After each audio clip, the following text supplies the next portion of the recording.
2 సమూయేలు గ్రంథము 7వ అధ్యాయం 29వ వచనం తీసుకుందాం. 2 Samuel chapter 7 verse 29.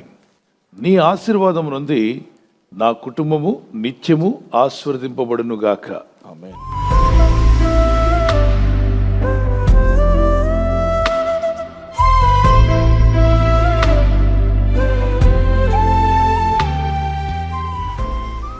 ఈ ప్రార్థన మీ జీవితంలో కూడా ఒక ప్రార్థనగా మారిపోవాలి. ఇది ఒక వాగ్దానంగా ఎత్తి ప్రార్థన చేయండి. నా పిల్లలు నీ సన్నిధిలో ఉండాలి, నా కుటుంబం నీ సన్నిధిలో ఉండాలి, నా ఇంటిల్లో పాది నీ సన్నిధిలో ఎదగాలి, నీ కృపలో మేము ఎదగాలి. అలా ఉండాలంటే నీ ఆశీర్వాదం నాకు కావాలి. నీ సన్నిధిని ఉండినట్లుగా, ఏదో ధనవంతులుగా మమ్మల్ని మార్చేయండి, టాటా బిర్లాలుగా మార్చండి, రిలయన్స్గా మార్చమని అడగట్లేదు. దేవా, నిన్ను సంపాదించుకోవాలి, నీ సన్నిధిని సంపాదించుకోవాలి. ఆయన సృష్టికర్త.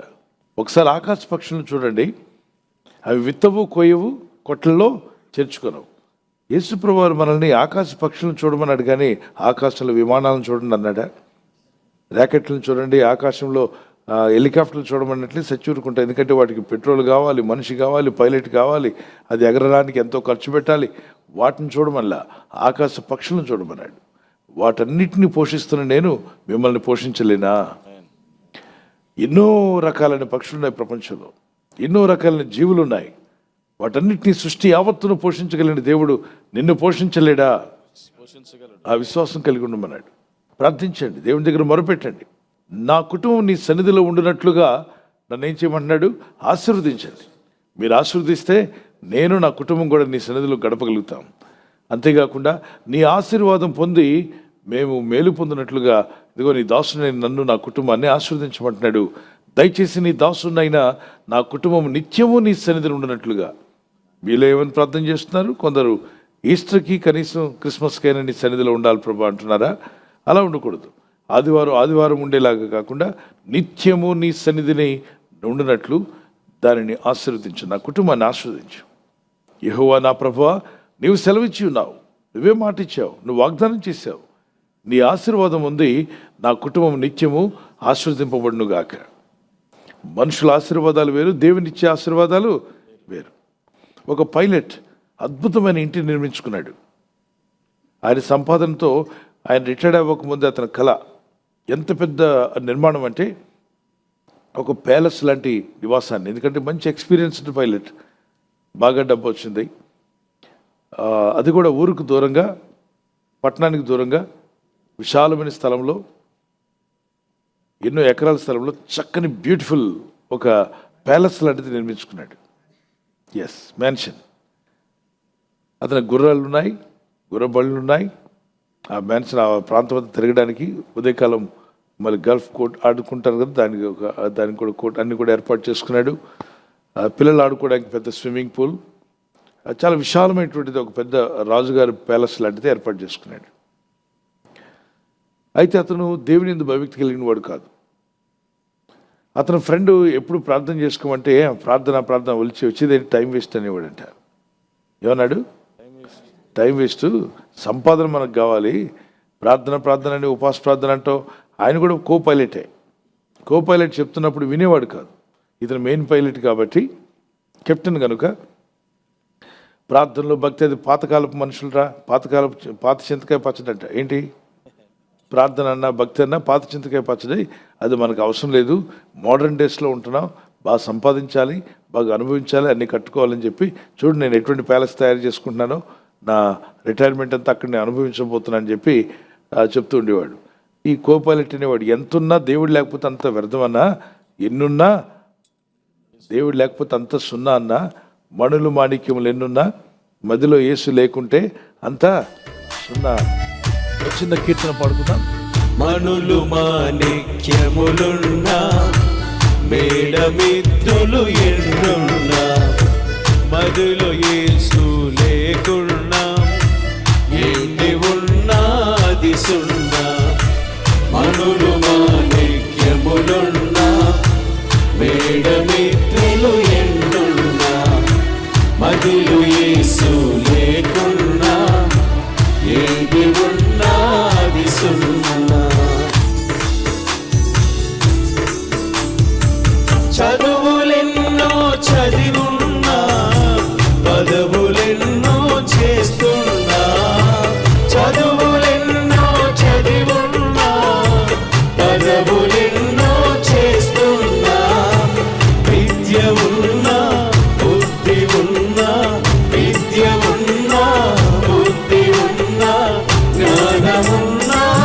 సున్నా అనులు మాణిక్యములున్నా మేడమెత్తులు ఎన్నున్నా మదిలో యేసు లేకున్నా ఏది ఉన్నది సున్నా.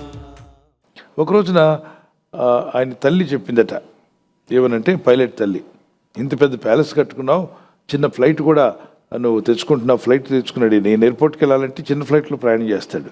ఈయన ఇంటి ముందు చిన్న ఫ్లైట్ దిగుతుంది. ఇంత లగ్జరీస్గా ఉన్నటువంటి ఇతను హఠాత్తుగా ల్యాండింగ్ గేర్ ఎక్కడో తేడా వచ్చి క్రాష్ ల్యాండింగ్ అయి చనిపోయాడు. ఇంటి వాళ్ళందరికీ షాక్ అయిపోయారు. అంత పెద్ద ఇంటిని మెయింటైన్ చేయడం, దాన్ని నడిపించాలంటే డబ్బు కావాలి. ఇంట్లో ఉన్న వస్తువులు, ఇంట్లో ఉన్న అద్భుతమైన ఫర్నిచర్ అన్నీ విడిచిపెట్టి వాళ్ళందరూ కూడా ఖాళీ చేసి సిటీలోకి వెళ్ళిపోయారు. దాన్ని ఎలా హ్యాండిల్ చేయాలో వాళ్ళకి అర్థం కాల. వాళ్ళు షాక్లో ఉన్నారు, దుఃఖంలో ఉన్నారు.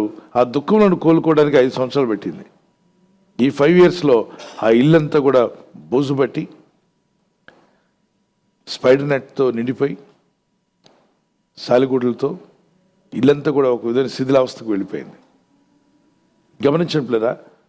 మనం అన్నీ కలిగి ఉండి దేవుని లేకుండా మనం జీవిస్తే మన బ్రతుకులు వ్యర్థం అయిపోతాయి. మీనింగ్లెస్గా అయిపోయింది అతని జీవితం. అతని కుటుంబం చెల్లచెదురైపోయింది.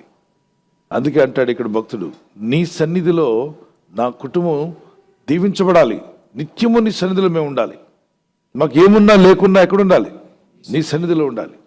నీ కృప మాకు కావాలి, మీ దయ మాకు కావాలి. అంతే కదా? ఎంత గొప్ప నివాసం, దాన్ని చూస్తే ఆశ్చర్యం అనిపిస్తుంది. ఇంత పెద్ద నివాసాన్ని ఎలా కోల్పోయాడు అతను? ప్రాణం పోయింది. అందుకే ఈ లోకంలో ఒకడు లోకమంతా సంపాదించుకొని తాను కోల్పోతానికి ప్రయోజనం ఏంటని యేసయ్య అన్నాడు. కాబట్టి నీకు అంతా ఉన్నా నీ ఆత్మరక్షణ లేకుండా జీవిస్తున్నావా?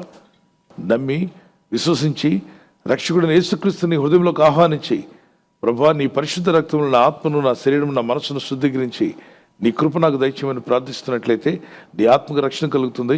ప్రభువా యేసునందు విశ్వాసం ఉంచు, అప్పుడు నీవును నీ ఇంటి వారును రక్షణ పొందుకుంటారు. ఈ వాగ్దానం పట్టుకుని ప్రార్థన చేయి. అయ్యా నీ ఆశీర్వాదం నాకు దయచేయమని. ఎంతో గొప్ప అధికారం పొందిన వ్యక్తులు కూడా ఈ లోకాన్ని వదిలిపెట్టి వెళ్ళిపోయారు.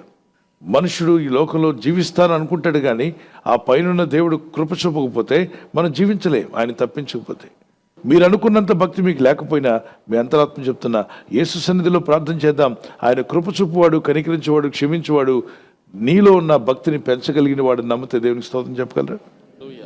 రాబోయే దినాల్లో దేవుడు నిన్ను మేలుతో నింపునుగాక, సమాధానం నీకు దయచేయునుగాక. గతంలో ప్రభా నేను తీసుకున్న తప్పుడు నిర్ణయాల వల్ల కానీ, నేను సరిగా వివేచించకుండా ప్రవర్తించడం వల్ల కానీ ఈరోజు ఈ సమస్యలన్నీ దాంట్లో చిక్కుని ఉంటే తండ్రి నన్ను క్షమించు, నన్ను విడిపించు. నీ ఆశీర్వాదం నాపై రిలీజ్ చేయమని పట్టుదలతో ప్రార్థన చేద్దాం. ప్రభా నీ ప్రజలు దీవించబడి వర్ధిల్లుటకు సాయం దయచేయండి. ఈ ప్రజల యొక్క ఉద్యోగాల విషయంలో, వ్యాపారం విషయంలో, బిడ్డల చదువుల విషయంలో, వారి వివాహాల విషయంలో, అలాగే ఏదో పొలమో భూమి అమ్మాలని కొనాలని ప్రయత్నం చేసే విషయంలో నీ ప్రజలకు ఏది ఆలస్యమైనా అది మేలుగా మార్చండి ప్రభా. ఆశ్చర్యరీతిగా మార్చండి, అద్భుతాలు జరిగించండి. మీ కనికరం చొప్పున మేలొందుటకు సాయం దయచేయండి. నీ రాకడికి సిద్ధపడే మనసును దయచేయండి. నీ రాజ్యమును నీతిని వెదికే వారుగా చేయండి. అయ్యా నీ చిత్తంలో కొనసాగే కృపనివ్వండి. ఈరోజు ప్రార్థించి ప్రయత్నించబోతున్న శంకుస్థాపన అయిన, గృహప్రవేశమైన, ఒక బిజినెస్ ప్రారంభిస్తున్నా, ఉద్యోగ ప్రారంభానికి వెళ్తున్నా, ఒక మంచి కార్యక్రమాన్ని ప్రారంభిస్తుండగా వారు చేస్తున్న ప్రయత్నాలు ఫలించలాగున మీ దూతలకు ఆజ్ఞాపించండి.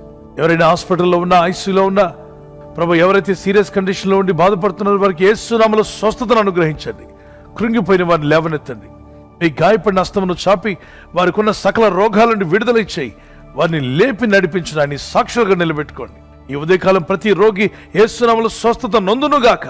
తండ్రి, ఈ దినం ఎవరైతే ప్రయాణమై వెళ్ళబోతున్నారో, అది రైలు మార్గమైనా, ఆకాశ మార్గమైనా, బస్సుల్లో, వాహనాల్లో ఎక్కడ ప్రయాణం చేస్తున్నా, రోడ్డు మార్గంలో ఏ వాహనంలో వారు ప్రయాణం చేస్తున్నా, నీ ప్రజలకు కాపాడే దూతలను పంపండి. ప్రతి క్షణము, ప్రతి నిమిషం, ప్రతి దినము కూడా నీ రాజ్యమును నీతిని వెదికేవారిగా చేసి మీ నామానికి మహిమ తెచ్చుకోమని, నీ ప్రజలకు ప్రతి అవసరం తీర్చి మహిమ పొందమని యేసు ఉన్నత నామములో అడుగుచున్నాం తండ్రి. ఆమేన్.